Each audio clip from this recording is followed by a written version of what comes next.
तुळजापूर छत्रपती शिवाजी महाराजांचं आराध्य दैवत व 3.5 शक्तिपीठापैकी पहिलं पूर्ण शक्तिपीठ म्हणजेच महाराष्ट्राची कुलस्वामिनी आई तुळजाभवानी. तुळजापुरात आश्वारूढ छत्रपती शिवरायांचा पुतळा आहे.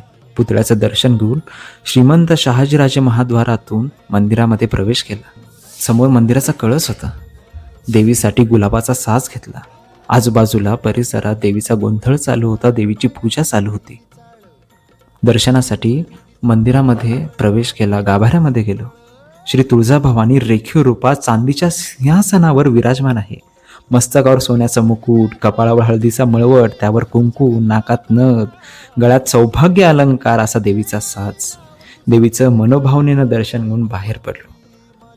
परिसरात आरती, देवीचा गोंधळ, देवीची पूजा चालू होती. हे सगळं वैभव तिथल्या पायऱ्यांवर बसून अनुभवलं, डोळ्यात साठवून घेतलं. संपूर्ण मंदिर व्यवस्थितपणे बघून घेतलं.